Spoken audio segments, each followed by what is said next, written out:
Assalamualaikum warahmatullahi wabarakatuh. Perkenalkan, nama saya Nada Amalina dari Sistem Informasi Institut Teknologi Kalimantan. Jadi di sini saya akan menjelaskan tentang model BPMN yang telah saya buat.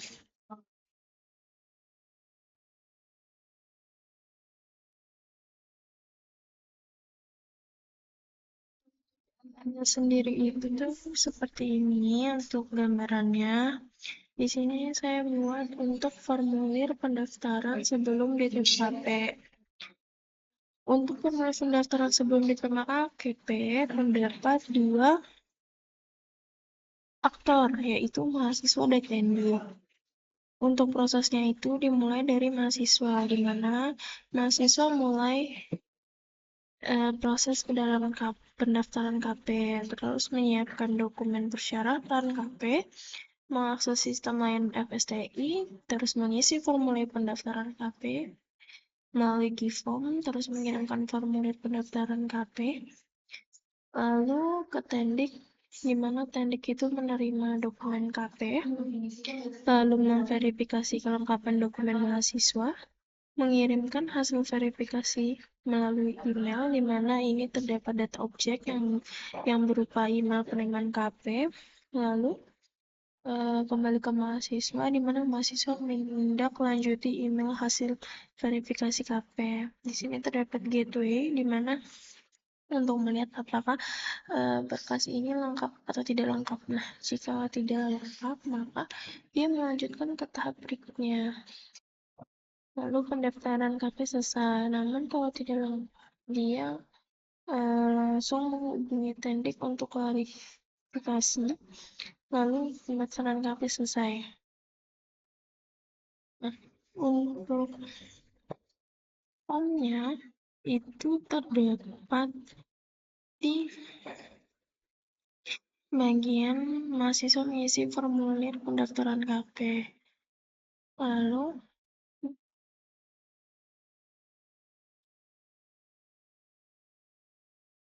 verifikasi kelengkapan data mahasiswa sama di gateway. Untuk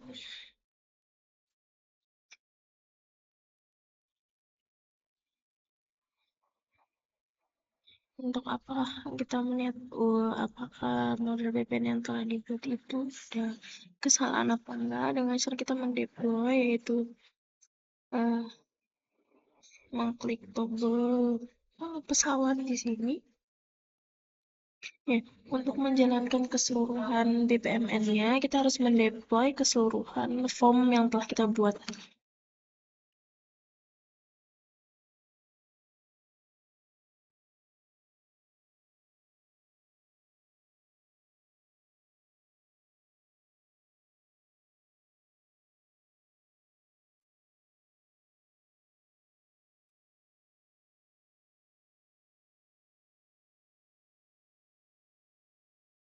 Setelah semuanya sudah dideploy, kita masuk ke website yang ditampilkan pada saat dideploy, yaitu Camunda Cockpit. Nah, setelah diketik, kita masukin password dan username, yaitu demo.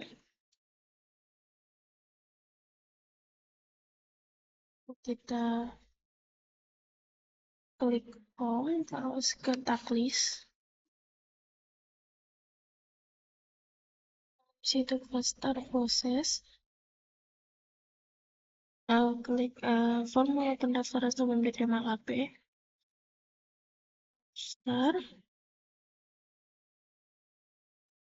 Kita refresh dulu karena data yang kita masukin belum muncul di filter text yang ini. Lalu menyiapkan dokumen persyaratan KP. Lalu kita lihat apakah semua form telah terintegrasi dengan baik atau tidak dengan cara claim, chat claim, terus kita complete, lalu mengakses sistem layanan FSTI, claim, terus mengisi formulir pendaftaran di form. Nah, di sini untuk mengisi formulir pendaftaran dia muncul ya untuk form yang telah dibuat sebelumnya.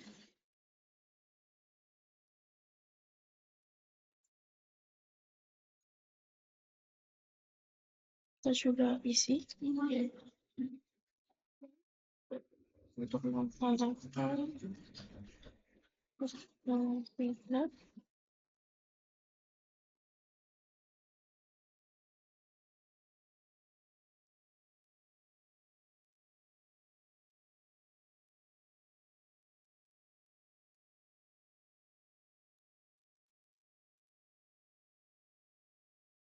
Itu kita complete atau bisa di save. Terus kita mengirimkan form pendaftaran, ini kita bisa mengklik submit dan dia otomatis akan ke halaman selanjutnya. Terus menerima dokumen KP. Terus di sini memverifikasi kelengkapan dokumen dan ini tidak bisa diedit karena berkas ini hasil dari yang kita isi sebelumnya. Di mahasiswa mengisi form, jadi untuk tendik itu hanya melihat apakah data atau formulir yang telah diisi itu udah benar atau belum dengan hanya melihat uh, form pengisiannya. Setelah itu kita klaim lagi. Nah, di sini kan mengirim hasil verifikasi melalui email, terus kita complete. Di sini untuk menindaklanjuti email hasil verifikasi ini terdapat gateway. Di sini jika lengkap dia akan lanjut ke proses selanjutnya. Lanjutkan ke tahap berikutnya. Lalu proses selesai. Untuk mockup yang telah dibuat seperti ini. Ini untuk gambaran dari proses yang telah dibuat, yaitu kan masuk ke website layanan FSTI. Untuk websitenya itu seperti ini kurang lebih. Ini untuk tampilan awalnya. Dan untuk layanan KP setelah diketik dia akan muncul beberapa list kerja praktik dengan banyak, namun di sini saya kasih contoh dua, yaitu pendaftaran KP dan pengajuan surat permohonan KP. Nah, untuk yang telah saya buat itu ada pendaftaran KP. Jadi setelah pendaftaran KP dibuat, maka dia akan langsung muncul form pendaftaran seperti ini. Dan ini yang telah diisi. Formnya itu kurang lebih ada nama, NIM, SKS lulus, calon mitra KP, alamat mitra, terus jenis dan bidang, periode KP, terus ada beberapa file yang perlu dikirimkan.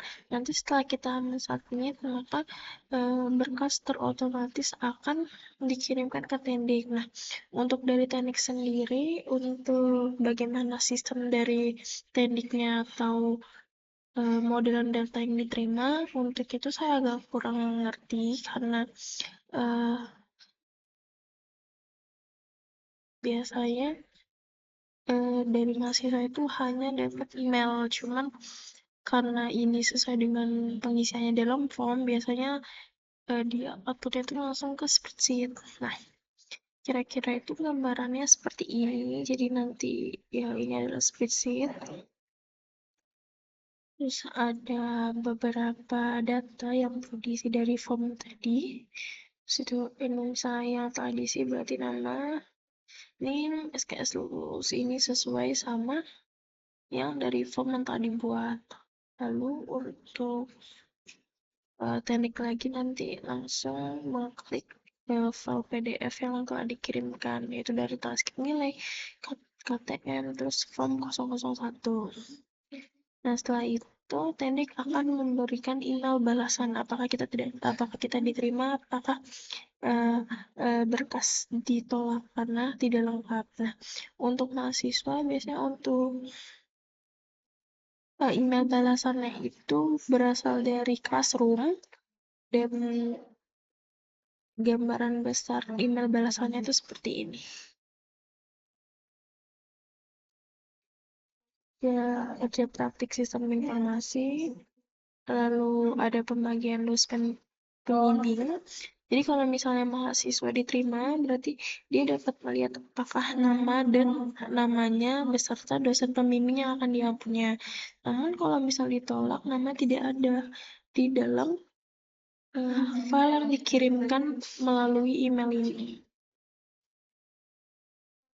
Segitu saja yang bisa saya jelaskan. Kurang lebihnya mohon dimaafkan. Wassalamualaikum warahmatullahi wabarakatuh.